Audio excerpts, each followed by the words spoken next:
강혜신의 오늘의 미국.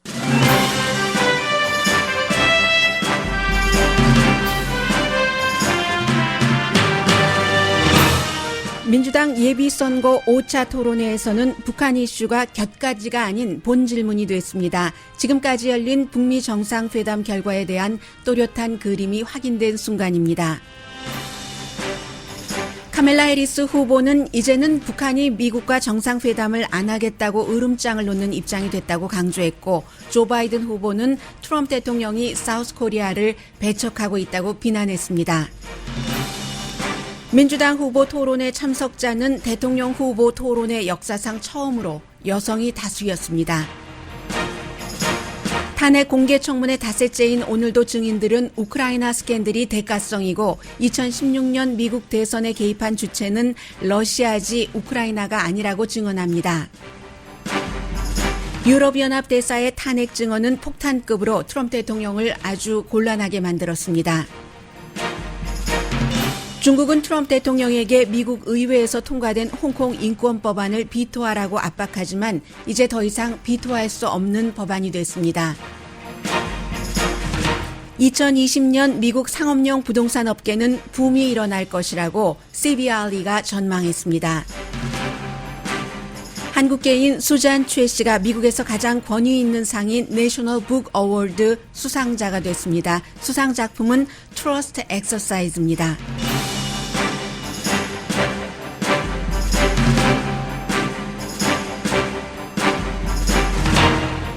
여러분 안녕하십니까? 오늘의 미국 강희신입니다. 지금까지 미국 민주당 예비선거 후보 토론회가 5번 열렸습니다. 그리고 아직도 한참 더 지나야만 누가 미국의 민주당의 후보가 될 것인가가 결정이 됩니다. 그래서 어제 있었던 그 후보 토론에도 뭐 여러 가지 그 이슈가 나왔지만 총기 이슈가 나오지 않았다고 나중에 이제 토론회가 끝나고 나서 조금 불만하는 후보가 있기도 하고 했었습니다만은 제가 여러분들께 전해드리려고 하는 내용은 우선 북한 문제부터입니다. 지금까지 민주당 예비선거 후보들 토론회가 있었을 때 4번 전부 북한 문제가 나오기도 했고 나오지 않기도 했지만 북한 문제 자체라기보다는 다른 나라 이슈에 대해서 얘기를 할 때 곁들여서 뭐 이란이라든가 뭐 러시아라든가 이런 때에 북한이 그저 언급된 그런 정도였습니다. 그에 비해서 어제는 지금 그 MSNBC 또 MBC 방송 같은 계열이니까요. 그리고 워싱턴 포스트가 공동으로 주최를 했는데 그 주최에서 4명이 그 질문 그 사회자로 나왔습니다. MSNBC에서 2명, 또 MBC에서 1명, 워싱턴 포스트에서 1명 나왔는데 MSNBC의 안드레아 미첼, 어제 오늘 연속해서 제가 안드레아 미첼을 말씀드리게 되네요. 그제였던가요? 그 한인 미나창에 대해서 국무부에서 결국은 사임하고만 이력과 경력을 위조해서 그 내용을 보도를 했던 그 알런 그린스펀 전 연방준비제도 의장의 와이프인 안드레아 미첼이 질문을 했습니다. 먼저 이제 여러 가지 뭐 나토라든가 이런 얘기를 하다가 안드레아 미첼이 지금 트럼프 대통령은 미국에서 정말로 드라마틱하게 그 적과의 접근을 바꿨다. 미국의 그 대통령으로서 이런 얘기를 하면서 그 적이라는 게 미국이 공식적으로 지적을 하고 있는 그런 그 적국인 거죠. 노스코리아 그 김정은은 이제는 트럼프 대통령이 뭔가 그 양보하지 않으면 정상회담도 안 하겠다고 으름장을 놓는다 뭐 이런 식으로 협박한다고 그 단어를 썼는데 그렇게 했고 또 이란 핵협상을 그 탈퇴를 한다던가 무효로 미국의 일방적인 선언을 해버린다던가 아니면 그 블라디미르 푸틴 역시 미국에서는 적국이라고 볼 수 있죠. 러시아가. 그리고 그 밖에 다른 독재자들을 껴안으면서 이런 얘기를 그 사회자가 하고 과연 군 통수권자라면 어떠한 형태의 군 통수권자가 돼야지 되겠는가 하면서 카멜라 해리스 상원 의원에게 물어봤습니다.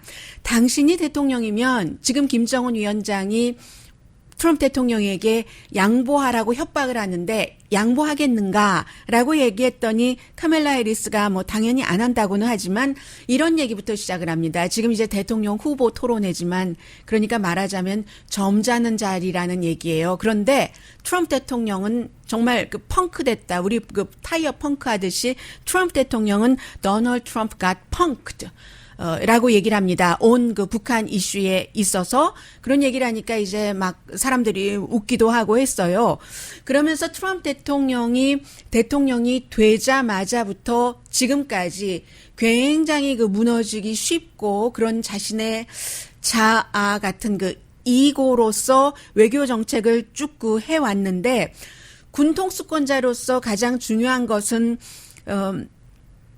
국가와 국토의 안보다. 지금 사실은 굉장히 정상적인 얘기를 하기 때문에 보링하게 들릴 수도 있지만 트럼프 대통령 들어와서 사회자인 안드레아 미첼이 얘기한 것처럼 너무나 여기저기에서 드라마틱하기 때문에 정상적인 너무너무 심심한 얘기를 할 수밖에 없고 그 심심한 얘기가 어떤 때는 받아들여지기도 하는데 어제 카멜라 해리스가 그대로 얘기를 합니다.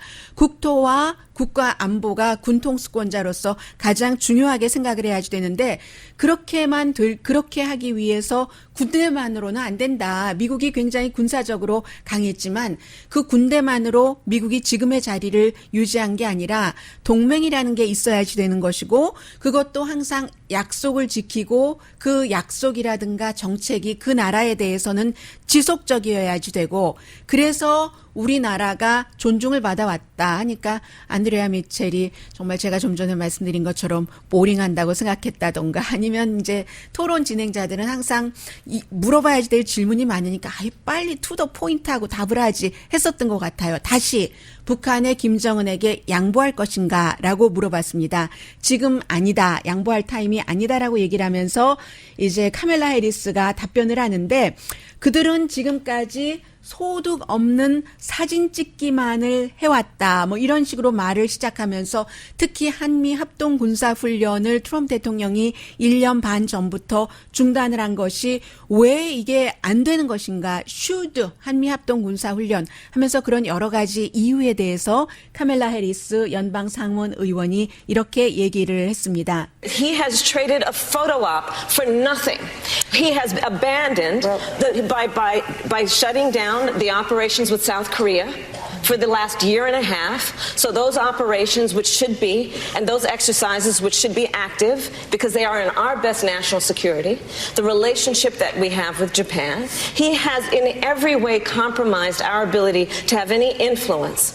네, 지금 이제 왜 합동 군사 훈련을 해야지 되는지가 미국의 국가 안보고 그리고 일본과의 관계다라고 하면서 그런데 이제 그런 모든 것에 대해서 항상 뭔가 김정은에게 뭐 주는 식으로요. 그런 식으로 일을 해왔다라고 말을 합니다. Slowing down or at least having a check and balance on North Korea's nuclear program.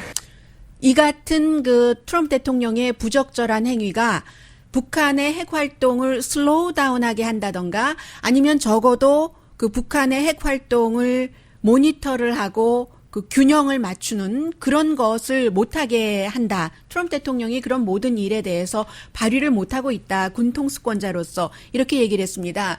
그러자 다시 안드레아 미첼이 조 바이든 그 부통령 후보에게 부통령 후보가 아니라 대통령 예비선거 후보에게 물어봅니다. 트럼프 대통령이 실제로 지난 수십 년 동안 북한 문제에 대해서는 전임자들이 안고 있었던 문제를 그대로 이어받았다라고 얘기를 합니다. 그러면서 조 바이든에게 당신이 만약에 군통수권자 대통령이 된다면 오바마가 하지 않은 전략적 인내라는 말을 하지 않았어요. 그런데 오바마가 하지 않은 어떤 일을 당신이 할 것인가라고 물어봤습니다. 그랬더니 그 조 바이든 부통령이 중간에 좀 그렇게 클리어하게 말하지는 않았는데 일단 우리는 트럼프 대통령이 되기 이전에 동맹국이 있었다는 사실을 알아야 된다고 얘기를 했습니다. 그러면서 조 바이든 부통령이 분명하게 트럼프 대통령은 사우스 코리아를 배척한다라는 그런 그 표현을 썼습니다. 그리고 북한이 원하는 모든 것을 북한에 해주고 있다. 김정은과의 미팅을 합법화해서 국제사회에 김정은을 안내를 했고, 그러면서 이제 중간에 그가 나를 채찍 맞아야지 되는 미친 개라고는 했지만 라고 얘기하니까 사람들이 막 웃었어요. 북한이 이제 그런 성명을 발표했잖아요. 그 사이에 그 버니 샌더스 후보가 착 차고 들어와서 그런데 당신은 other than that 그것 말고는 그 사람 좋아하잖아 라고 얘기하니까 또 조 바이든이 약간 그 농담식으로 그래 other than that I like him 이라고도 얘기를 하면서 일본과 호주 태평양에서의 어떠한 그 미국의 위치라던가 그 중국을 압박하기 위해서는 한반도를 비핵화해야지 되고 그것이 곧 그 미국에 대한 방어이기도 하다고 조 바이든 그 후보가 얘기를 했습니다. 내가 대통령이 된다면 우리는 미국은 사우스 코리아와의 관계를 좋게 할 것이고 그렇게 될 때 사우스 코리아가 위협을 느낀다면 북한으로부터 그것을 금방 막을 수가 있다. 그리고 그런 일이 일어나지 않게 하기 위해서 북한을 압박해야지 된다. 그런데 트럼프 대통령이 폭력배를 감싼다고 얘기를 했습니다. 김정은 위원장을 폭력배라고 이 조 바이든 그 후보가 부른 겁니다. 푸틴 그뿐만이 아니라 푸틴과 같은 가이, 푸틴이 어떤 가이냐, 자신의 힘을 강화시키기 위해서 나토를 깨버리려고 하는데 사실은 트럼프 대통령도 나토 깨버리려고 하는 것은 푸틴 대통령과 똑같은 입장이고요. 그런 사람과만 트럼프 대통령이 가깝다. 트럼프 대통령은 본인이 무슨 말을 하는지 무슨 일을 하는지 모르는 것 같은데 개념이 없는 사람이다. 우리는 자신이 무슨 일을 하는지 무슨 말을 하는지 알고 있는 그 같은 군 통수권자가 필요하다라고 안드레아 미첼의 그 북한에 관해서 어떻게 하겠느냐는 질문에 관해서 답변을 했습니다. 그리고 북한에 관한 질문이 후보 2명에게 연속적으로 이어졌기 때문에 오늘 그 트럼프 대통령을 지지하는 그 브레이트바트가 조 바이든은 트럼프 대통령이 북한의 모든 것을 다 해줬다고 하는데 그거 거짓말이다, 페이크다라고 얘기를 하면서 그렇지 않다는 것을 지적을 합니다. 여러 가지를 지적을 했는데 이 조 바이든이 거짓 주장을 했다고 하면서요.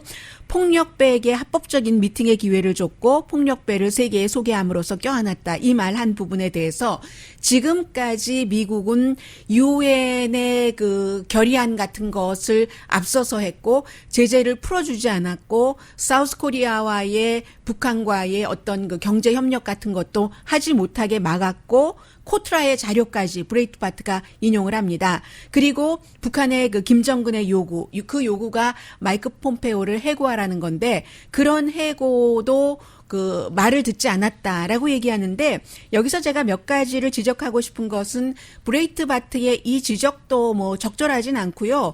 무슨 그 북한이 이래라 저래라 한다고 해서 미국이 그 북한의 말을 듣고 누구를 해고하고 말고 할 일은 아니잖아요. 물론 존 볼튼은 해고를 하기는 했지만 그리고 또 하나 늘 여러분들께 말씀을 드립니다만 처음에 문재인 대통령이 되고 나서 트럼프 대통령과 아주 그 다른 스타일로 북한에 접근할 수 있는 천우의 정말 다시는 일어날 수 없는 그런 기회라고 많은 사람들이 그렇게 얘기를 합니다. 이걸 기회를 살려야 된다고 하면서 실제로 그 트럼프 대통령이나 문재인 대통령이나 어느 부분을 한국 국민이나 미국 국민들에게 정직하게 알리지 않고 북한이 완전히 핵을 포기할 준비가 돼 있다는 식으로 사실을 약간 그 호도하는 형태로 문제를 여기까지 이끌고 왔습니다. 그러면 실제로 화끈하게 양보를 하든가 트럼프 대통령은 지금 브레이트바트가 지적을 한 것처럼 말로는 뷰티풀한 편지, 김정은과 내가 그 케미스트리가 너무나 잘 맞아서 너무 우리는 사이가 좋아라고 얘기를 하면서 또 뒤로는 가장 최근에도 인권 그 결의안 같은 것도 미국이 주도를 해서 통과시킨다던가 하니까 북한에서 말과 행동이 일치하지 않는다. 아직까지는 북한은 두고 보는 게 이유가 있는 거죠. 좀 전에 말씀드린 것처럼 실제로 김정은이 세계 무대에서 그렇게 뿔 달린 놈만은 아니네. 제가 놈이라고 말씀드렸습니다. 그런 것만은 아니기도 하네. 사람은 사람이네. 이 정도의 인식은 됐죠. 그리고 더 중요한 것은 그 사이에 북한이 그 잠수함 쪽으로부터 이동식 연료도 고체 연료에서 굉장히 많은 그 핵 프로그램에 대해서 발전을 할 수가 있었기 때문에 북한은 손해본 게 없습니다. 북한은 정말 이득을 보면서 뭐 남한에는 지금 저렇게 또 남한의 그 문재인 대통령을 비난을 하고 이 같은 다리를 낳아준 사람에게 또 부산에서 열리는 그 아시아 각국 그 정상회의에 참석하지 않는다고 이제 공식적으로 그 김정은 위원장이 아마 친서를 문재인 대통령이 보냈으니까 거기에 대한 적절한 답을 했겠죠. 그런 식으로 북한은 정말 아무것도 잃어버린 것 없는데 미국은 말은 이렇게 하고 행동은 이렇게 하고 또 남한이 행동하려고 하는 것은 꽉 막아버리고 여러 가지 그 언행이 일치되지 않는다던가 아주 묘한 사람을 일반 사람들을 호도한다던가 정직하지 않은 지난 그 1년 반 더 됐죠? 1년 반이네요. 1년 반이네요. 싱가포르 회담이 6월인가 그랬죠? 그러니까 그런 행동이 그 당시에는 뭔가가 이루어질 것처럼 분위기를 줬을지는 모르지만 결국 와서 보면 내년에는 정말로 처음에 시작했었던 Fire and Fury가 될 수도 있다. 그런 시나리오가 그렇게 보는 사람이 상당히 많은 거죠. 그래서 물론 그 Fire and Fury 이후에 어떠한 적대적인 행위는 없었지만 그렇다고 몇 보 더 나간 것은 없이 북한은 분명히 핵 문제에 있어서 상당한 발전을 했다는 것 이런 그 현실을 어제 그 있었던 그 5차 민주당 예비선거 후보들의 토론회에서 확인을 할 수가 있었습니다. 그런데 또 한 가지를 말씀드리자면 이 질문이 너무나 중요하고 군 통수권자로서의 여러 가지 중요하니까 질문은 했는데 실제로 시간에 쫓기는 감도 있었지만 질문을 한 그 사회자도 팔로우업 질문이 없었고요. 그리고 답변을 한 카멜라 해리스나 조 바이든 그 후보나 아주 그 좀 그 시리어스하다고 할까요? 진지하다고 할까요? 그런 내용까지는 내놓지 못했습니다.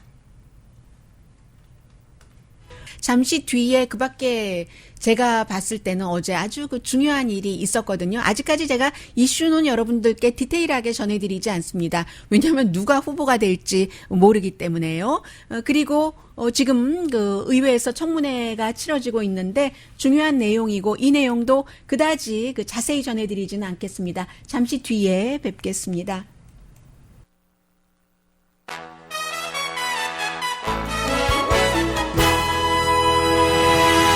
라디오 서울 방송 오늘의 미국 듣고 계십니다. 어제 있었던 그 민주당 예비선거 그 후보 토론회를 조금만 말씀드리자면 미국의 분위기를 위해서 말씀드리는 건데요. 그 부분을 좀 뒤에 말씀드리고 그래도 뭐 어땠다는 것 정도는 1분 정도로 예약이래요. 연말이 되니까 뭔가 어디 예약이 많겠다는 게 제 잠재 의식 속에 있는가 봐요. 그 예약이 아닌데 예약이라고 말씀을 드렸네요. 아무튼 그 엘리자베스 요약을 예약이라고 말씀드린 것이었고요. 엘리자베스 워렌 그 후보가 지난번 토론회 할 때까지만 하더라도 막 그 떠올랐었어요. 그런데 지금은 이제 그 핏 부리저지라는 인디아나주의 그 사우스 밴드의 시장 인구 한 10만 명 있는 어제 말씀드렸었죠. 그런 사람이 떠올라서 어쩌면 이 사람을 향해서 누군가가 이제 차고 올라가면 사람들이 다 그 사람을 공격하잖아요. 그러지 않을까 했는데 그렇지 않은 것으로 봐서는 아마 후보들은 저 사람의 떠오름이 일시적인 것이라고 생각하기 때문에 벌써 공격을 하면 위험하다고 판단을 한 것 같다. 이런 느낌이 들었고요. 엘리자베스 워렌은 어제도 역시 중간층은 뭐 $1도 뭐 세금 인상 없이 그 헬스케어 for all 모든 국민들의 통일된 건강보험 그것을 본인이 대통령이 되면 하겠다라고 얘기를 했고 부자들에 대한 그 세금 이 문제에서 조금 어려움을 겪었고요.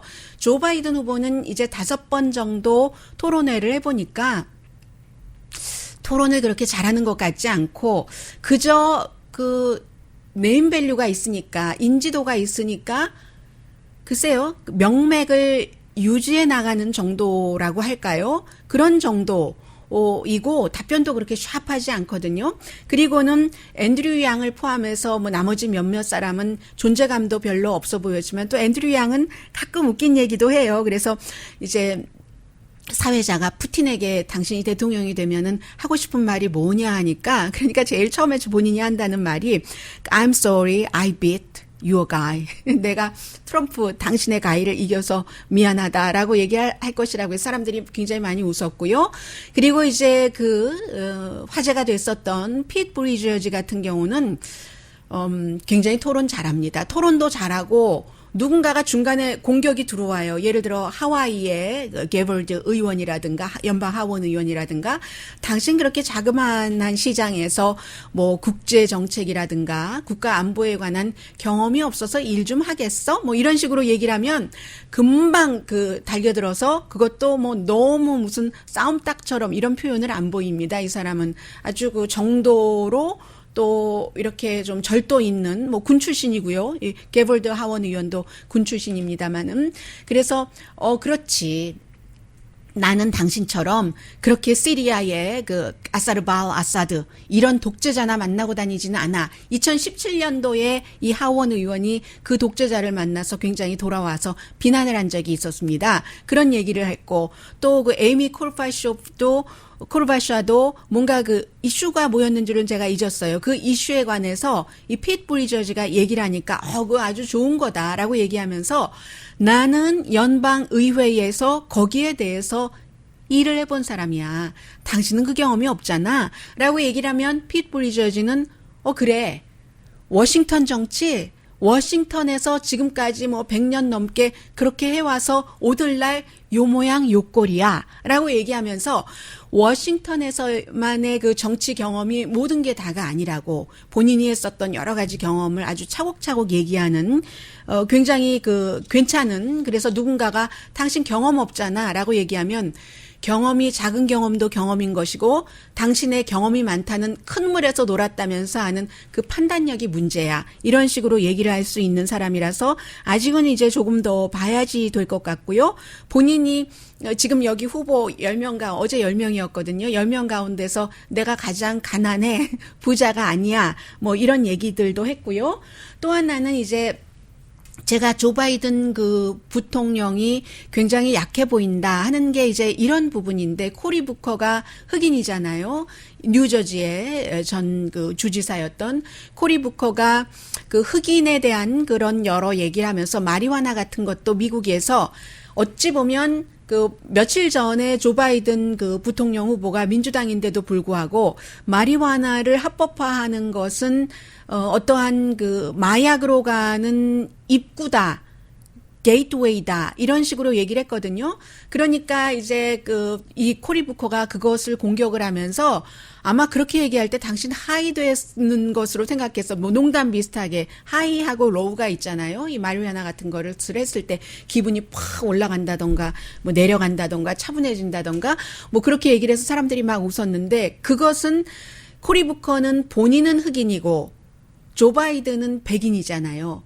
백인들에게는 마리화나가 합법화되기 전부터 오래전부터 합법화된 놀잇감이었다라는 겁니다. 대학생들이 백인 대학생들이 모여서 마리화나하고 하는 거 또 유명한 집, 돈 많은 집의 자제들이 마리화나 파티하는 거 절대 안 걸리거든요.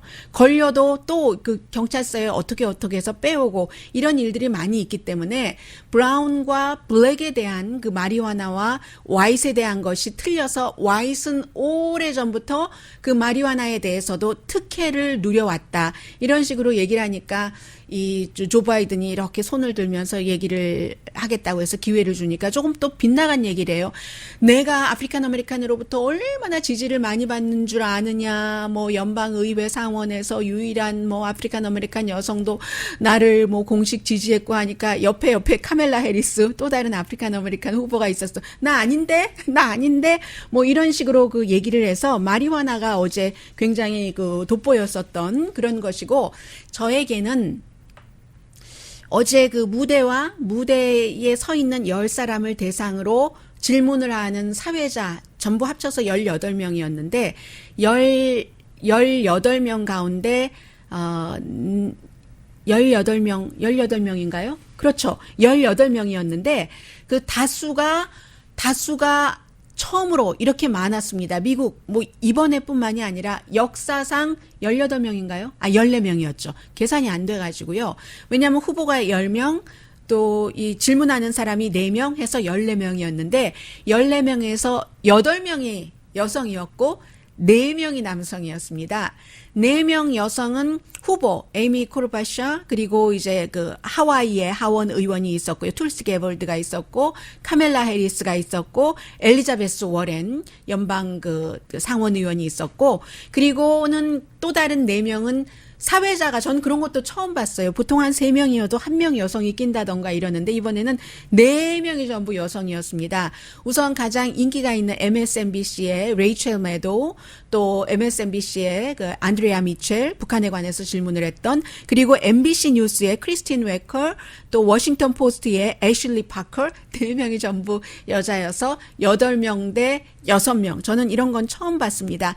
그래서 이런 것을 보면은 이제 그 미국이 이번에 더군다나 그 10명 가운데서도 그 다른 인종이 많잖아요. 하와이의 게벌드 의원이라든가 코리 부커, 카멜라 해리스 또 다른 또 소수 인종도 있고 하기 때문에 민주당은 역시 그 공화당과는 전혀 다른 공화당은 하원만 가더라도 소수 인종을 찾아봐야지 됩니다. 여자를 찾아봐야지 돼요.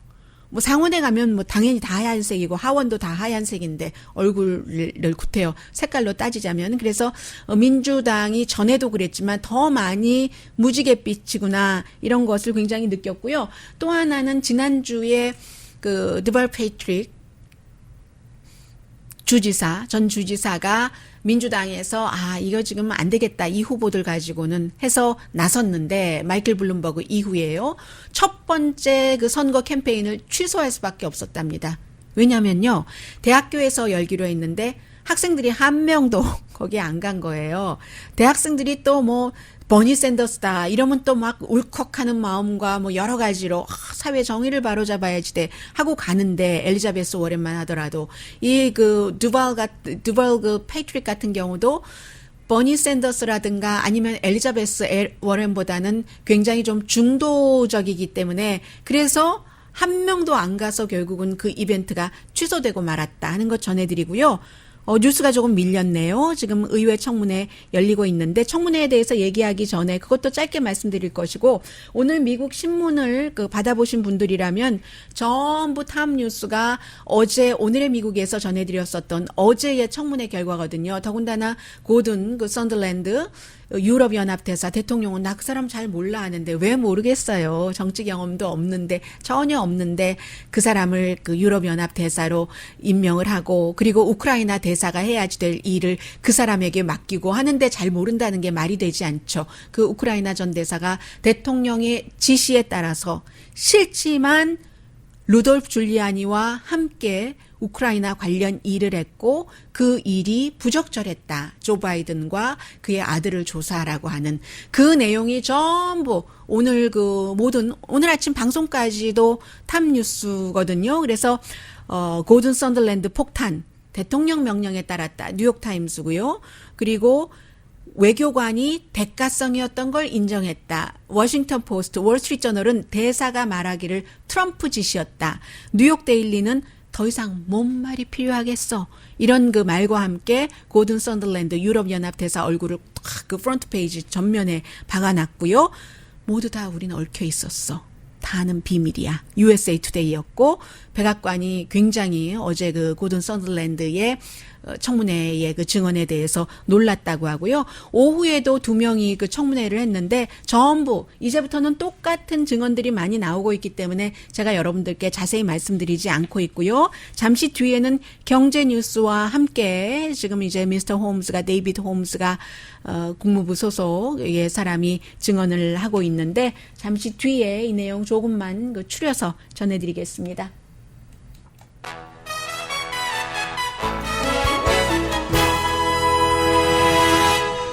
네, 라디오 서울 방송 듣고 계십니다. 조금 음성을 전해드리려고 했는데 그 사이에 잠깐 쉬네요. 의회 청문회에서 좀 전에 그까지 그 데이비드 홈즈라는 국무부 소속이고 우크라이나 대사관에서 근무하는 이 사람이 그 유명한 전화 통화를 들었다는 사람이잖아요. 오늘 또 트럼프 대통령이 아니 무슨 전화 통화를 들을 수가 없었을 거야.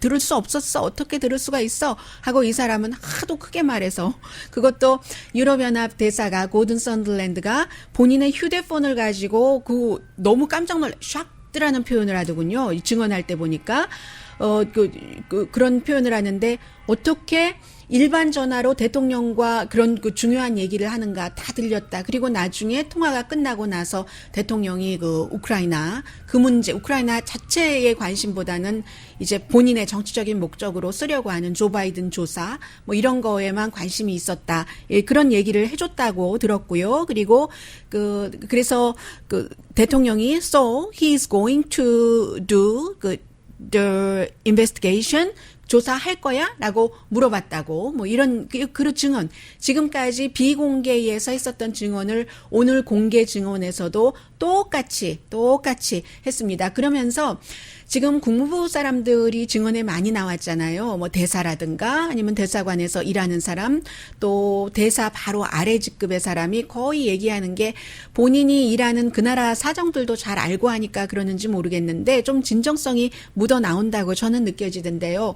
우크라이나는 지금도 미국의 도움이 필요합니다. 이제 이런 얘기를 하면서 그럴 때 이제 그 도와줘야지 되는 데를 도움을 주지 않으면서 정치적인 목적으로 하려고 돈 주는 것을 홀드한다던가 할 때 그 개인적인 그 정의감에서 나오는 분노도 있을 수도 있을 것 같고요. 아무튼 그런 모든 그 증인들이 다 똑같은 말을 하고 있다는 게 느껴지고 또 오늘도 역시 두 사람이었기 때문에 피오나 힐이라고 대통령의 전 그 러시아 자문입니다. 지금은 전과 현재 일하고 있는 사람들도 있는데 이게 미국의 힘인 거죠.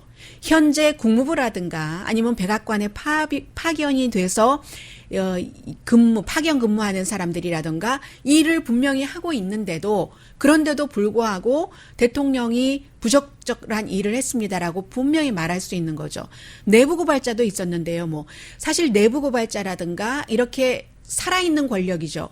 살아있는 권력이 듣기 싫어하는 말을 의회에서 증인 선서를 하고 할 수 있다는 것은 대단한 애국심이거나 대단한 그 용기이거나 이렇다는 것을 이제 미국 사람들이 보면서 마음을 바꿔주기를 민주당은 기대하고 있지만 아직까지 마음까지 바꾸는 것 같진 않고요. 피오나 힐도 대통령의 그 러시아 자문이었는데 이 사람의 상사가 존 볼튼이었습니다. 뭐라고 증언을 했느냐면요. 대통령은 러시아가 미국 대선에 개입한 게 아니라 우크라이나가 개입했다는 것도 조사를 하게 하라라고 했는데 이 피오나 힐은 그건 픽션이다. 정말 동화 같은 얘기다. 소설이다라고 얘기를 했고요. 그래서 본인이 이제 그 내용을 존 볼튼한테 보고를 했더니 존 볼튼이 참 그 인간, 루디 줄리아니 대통령의 개인 변호사, 그 인간 정말 일을 어떻게 치를지 몰라, 수류탄이야, 라고 얘기하니까 또 그 얘기 듣고 나서 나중에 루디 줄리아니가, 그래? 내가 수류탄이야? 존 볼튼, 너는 핵폭탄이다. 이렇게 얘기하니까 또 다른 쪽에선, 그래, 볼튼 핵폭탄 맞아. 볼튼이 뭔가 증언을 하면은 핵폭탄급일 거야. 지금 이렇게까지 얘기가 나오고 있고요. 그래서 거의 제가 이제 특별하게 다른 그 증언이 나올 때 그때는 이제 좀 자세히 전해드리겠고요. 그 정도 하고 트럼프 대통령은 이렇게 의회에서 증인들이 증언을 하고 있는데 그리고 또 하나는 두 사람 다 특히 이제 그 데이비드 홈스 같은 경우는 my clear impression이라고 표현을 했습니다. 나의 아주 그 분명한 인상은 우크라이나에 대한 지원이 분명히 그 조 바이든을 조사하라는 대통령의 그 요구와 연관이 돼 있다. 그게 나의 클리어한 인상이다라고 얘기를 했고요. 트럼프 대통령은 이제 그 증인들이 의회에서 증언하기 전후로 해서 계속 트윗을 하고 하는데 오늘도 굉장히 그 증언들을 외교관들이 증언하는데 그 증인들을 깎아내렸고 또 며칠 전에 그 중령이 있었잖아요. 알렉산더 빈드먼 그 중령이 증언할 때는 저 사람 왜 군복 입고 나와서 저러느냐고 하는데 그게 룰인가 봐요. 현직 군인이기 때문에 그런 그 공직 시간을 통해서 가는 거잖아요. 그런 때는 군복을 입어야지 되는 게 아마 그런 그 프로토콜인 것 같습니다. 아무튼 그렇습니다. 그래서 지금 증인들이 계속 루디 줄리안이라는 대통령의 개인 변호사에 의해서 국무부라는 그 외교관과 그 주변 스태프들이 일하는 그런 사람들의 일이 우크라이나에 관한 정책이 많이 망가졌다라고 얘기를 하고 있고요. 또 하나는 요즘 많은 분야에서 코리안 아메리칸들이 꼭 들어갑니다. 얼마 전에 제가 그 코리안 아메리칸이지만 방송을 들으면서 이건 좀 심각하다 해서 여러분들께 그 존 유의 지금 어디 있나요? 스탠포드에 있나요? 버클리에 있나요? 얼마 전까지 그 챕만 칼리지에도 있었고요. 오렌지 카운티. 이 존 뉴가 팍스의 로라 잉그레함과 잉그레함 앵글 그 쇼에 출연을 해서 이 중령이 어쩌면 이 사람 3살 때 그 아버지가 아들 셋 데리고 이민 왔다고 하잖아요. 미국으로. 그래서 우크라이나 말도 할 줄 알고 미국 사람들과는 영어로 말하고 우크라이나에서는 우크라이나 말을 하고 다른 사람은 그 사람을 첩자라고 할 거야. 스파이라고 할 거야. 이런 얘기를 했잖아요. 깜짝 놀랐었는데 결국은 이 중령의 변호사가 거기에 대해서 팍스가 뭔가 조치를 취해라라고 변호사 레터를 보냈습니다. 그랬더니 팍스 TV에서 그건 뭐 존 뉴가 한 거지 우리가 한 거야? 뭐 이런 식으로 얘기를 하고 있고요. 그랬더니 또 존 뉴는 내가 언제 스파이라고 했어? 뭐 스파이라 뭐라고 존 뉴는 뭐라고 얘기했냐면 내가 스파이 행위를 한 스파이라고 말한 적이 없는데 우크라이나가 또 우리 미국을 스파잉하는 것은 분명하잖아. 이 정도로 지금 그 빠져나가고 있고 아무튼 20년 동안 군복을 입고 어디 전쟁터에 가서 부상을 당하고 그로 인해서 퍼플 훈장까지 달고 그런 사람도 대통령은 지금 비난을 하고 있고요. 이 내용이 어떻게 될지 모르겠습니다. 다른 얘기 전해드리겠습니다. 여러 그 내용들이 많이 나오고 있는데 특히 이제 그 주택 분야, 부동산 분야에 있어서는 상업용 부동산은 내년에 붐일 것이다. CBRE의 전망이기 때문에 제가 전해드립니다. CBRE가 미국에서 가장 큰 상업용 부동산 그 회사잖아요. 다운타운에 그 본사가 있고 저는 몇 개월 전에 4월이었나요? 다운타운 본사에서 한 2시간 정도 머물 그럴 기회가 있어서 이 회사를 좀 자세히 들여다본 적이 있는데 이 CBRE의 이 기록은 어떤 면에서 중요하냐면 상업용 부동산의 움직임이라는 것은 미국의 경제의 움직임을 조금 그 예상해 볼 수 있는 지표가 되기 때문에 근데 보고서 쭉 내놓은 거 보니까는요. 이 보고서 자체를 악시오스가 인용을 해서 전했거든요. 일자리라든가 상업용 부동산이 붐이 된다는 것은 일자리뿐만이 아니라 사람들이 투자도 할 수 있는 것이고 로컬에 그래서 중요한데 경제 성장이 조금 슬로우하긴 하고 그 또 해외의 국제의 그 어떠한 그 경제의 흐름 같은 것을 잘 모르겠는 부분이 있기는 하지만 여러 가지를 보면은 본인들은 미국의 경우는 내년이 상업용 부동산의 heaven 부동산의 heaven이 될 것이다. heaven이라는 표현까지 썼거든요. 여러 가지 이유가 있는데 인플레이션이 낮고 이자율도 낮고 또 소비는 뭐 그런 대로 괜찮으니까 그래서 그렇다 하는 얘기입니다. 그런데 역시 항상 그 양비론을 얘기를 해요. 그래서 불확실성도 있다. 무역, 중국과의 무역 전쟁 얘기를 하고 제조업 문제 얘기를 하고 또 대권 시즌이기 때문에 리스크라고 이렇게 표현을 하고 있거든요. 그런데 어쨌든 그 CBRE가 굉장히 연구도 많이 하고 하는 그 회사이기 때문에 이들의 발표가 전혀 그 틀리다고 보기는 힘들고요. 또 틀린 발표를 전망을 내놓으면 좀 또 뻘쭘해지잖아요. 어느 그 범위 안에서 하겠죠. 그런데 저는 이런 생각도 해봤습니다.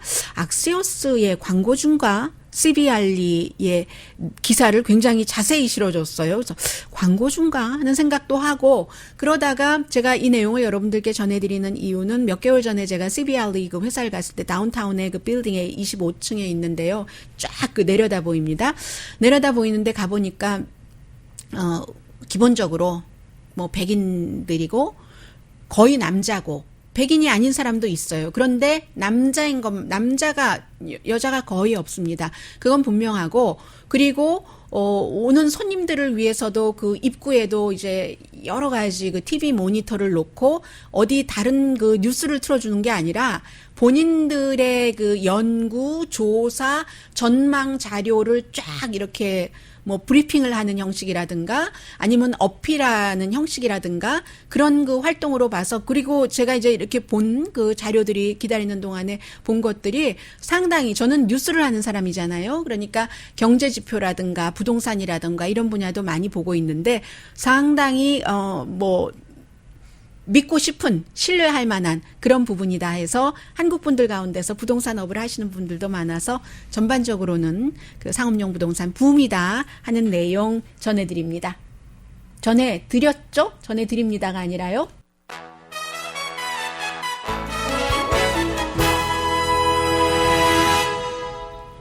라디오 서울 방송 오늘의 미국 듣고 계십니다. 네, 어제 말씀드렸었던 그 연방 상원에서 만장일치로 2개의 중국에 관한 홍콩 사람들의 민주화 시위를 지지한다. 그리고 민주화 시위대를 진압하는 뭐 체류가스라든가 이런 것을 홍콩 경찰에 팔지 않겠다 했고, 하원에서도 이것과 연관해서 같은 법안을 하나는 417대 1, 하나는 417대 0, 하나는 만장일치인 거죠. 이렇게 통과를 시켰습니다.